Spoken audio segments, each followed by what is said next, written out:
Venmo bag, my friend. Well done. So this article from CNBC says that China's digital yuan poses challenges to the US dollar. So we're going to start with this, but look at the second sentence. Nearly 80 countries, including the US and China, are developing CBDCs. That kind of led me to just do some research.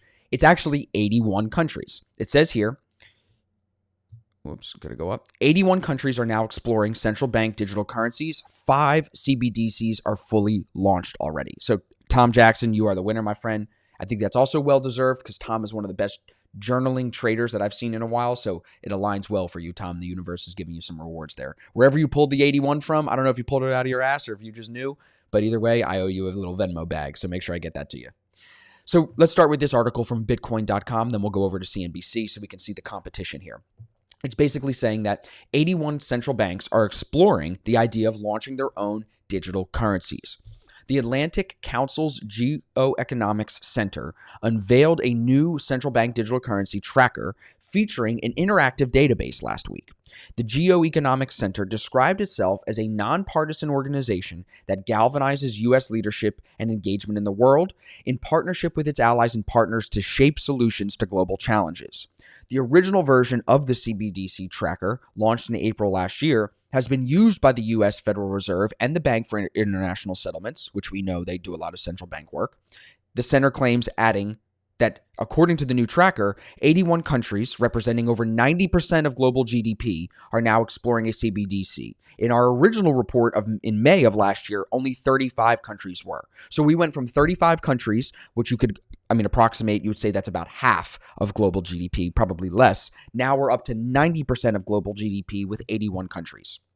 It says here, the center noted that of the countries with the 4 largest central banks, the U.S. Federal Reserve, the European Central Bank, the Bank of Japan, and the Bank of England, the United States is the furthest behind. Read that again. Out of England, Europe, and Japan, the United States is the furthest behind in developing a state-backed digital currency. So right there, that tells us we cannot look to the U.S. for the most current, most smart, whatever you want to call it, the most pressing information. Other central banks are already ahead of the curve. Federal Reserve Chairman Jerome Powell said in February that the digital dollar was a very high priority for the Fed. Okay, but you're moving slow. However, he emphasized that they need to get it right instead of rushing to launch a digital dollar, particularly to compete with China's digital yuan. Basically, I'm sure they've been thinking about this. They're saying if we roll this out too quickly and it sucks, people will more easily go to the digital yuan. We need to roll it out and make sure it works so that way we can compete with China. It says, nonetheless, the chairman recently said, quote, you wouldn't need stable coins, you wouldn't need cryptocurrencies if you had a digital U.S. currency. I think that's one of the stronger arguments in its favor. That's an interesting perspective I don't fully agree with. I think you'll still have separate cryptocurrencies, but he's saying for big institutional money, I'm assuming. It says here, meanwhile, 5 countries have now fully launched a digital currency. They are the Bahamas, they're calling it the Sand Dollar, St. Kitts, Nevis, Antigua, and Barbuda, St. Lucia, and Grenada. Now, St. Kitts and Nevis are one country, Antigua and Barbuda are a country, St. Lucia and Grenada are 2 separate countries. So here's a little map if you want to come to the website. I'll put the link in the chat for everybody and in the description if you're watching this clip. So you can come in and check out the tracker, you can check out the app and do your own research. The center further detailed that 14 countries, including major economies like Sweden and South Korea, are now in the pilot stage of their CBDCs and preparing for a possible full launch. It says here, before COVID, central bank digital currencies were largely a theoretical exercise. But with the need to distribute unprecedented monetary and fiscal stimulus around the world, combined with the rise of cryptocurrencies, central banks have quickly realized that they cannot let the evolution of money pass by them. Okay, pretty interesting stuff. Now, let's transition this to the one part of this sentence, this one part of this article where it says that we need to compete with China.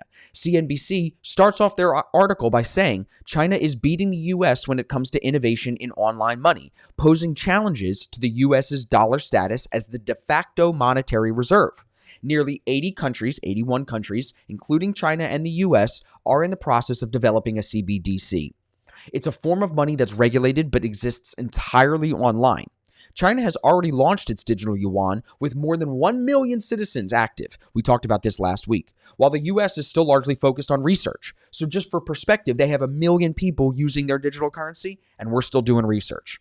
The two groups tasked with the research in the US are MIT's Digital Currency Initiative and the Federal Reserve Bank of Boston. They're parsing out what a digital currency might look like for Americans. Privacy is a major concern, so researchers and analysts are observing China's digital yuan rollout. They're kind of taking the argument of, we don't need to be first, we just need to be the best, you know? I think that if there is a digital dollar, privacy is going to be very, very important, says Neha Narula, the director of the Digital Currency Initiative at the MIT Media Lab. The United States is pretty different than China. I would agree with that. Definitely. Another concern is access. According to the Pew Research Center, 7% of Americans say they do not use the internet, which is pretty low when you think about it. 7% say they don't use the internet. For Black Americans, that rises to 9%, still pretty low. 9 out of 100 people don't use the internet, so it's still low. And for Americans age 65, that rises to 25%. Yeah, no shit. That's a given. Americans with a disability are about 3 times as likely as those without a disability to say they never go online. That is what MIT is researching, which I guess would tell you that we can't roll this out until all these people die, until the old people die, you know? Most of the work that we're doing assumes that a CBDC will coexist with physical cash and that users will still be able to use physical cash if they want to. The idea of the CBDC in the US is aimed in part at making sure the dollar stays the monetary leader in the world economy. The United States should not rest on its current leadership in this area. It should push ahead and develop a clear strategy for how to remain very strong and take advantage of that strength of the dollar.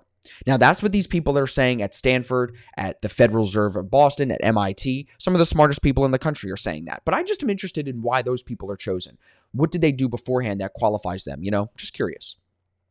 Now, others see digital yuan as insidious, like Kyle Bass, right? That's who they quote right here. The digital yuan is the largest threat to the West that we faced in 30 or 40 years. It allows China to get their claws into everyone in the West and allows them to export their digital authoritarianism. Now, the reason he says that is because what he's pointing out is that if you are a business, let's say I wasn't running ASFX, let's say I'm selling seat cushions like Ryan.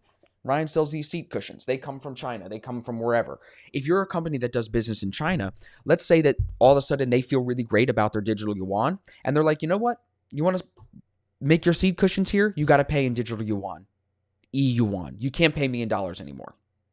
So what that then does is it makes American businesses, international businesses, every other business outside of China that wants to do business with China, it makes them have to go and get digital yuan. Well, where do you do that? Probably with China's central bank. How do you do that? You give them US dollars. So you're giving them the current world reserve currency, giving up your power, to then get their reserve currency, giving them even more power. And here's the kicker on top of all of it. They are now very heavily influencing Africa and the rest of Asia, especially in the Middle East. So as that continues, as China continues its trade partnerships with some of these countries that are not partnered with the US, let's say China partners with Chad, and Chad becomes a center for, Chad is a country in Africa, they become a center for cheap labor. Well, if the US wants to go build in Chad, we might have to use digital yuan in Africa in order to do business with those people. What would that do? Again, make us sell dollars, make us take digital yuan, giving China more cash reserves in US dollars, and giving them more economic power to dictate how economy is done. So it's very interesting stuff. It's very important that we keep in mind what's coming. To see that the US is lagging behind England, Europe, Japan, and China is kind of scary to me. Hopefully it works out well for us, but no one knows the future.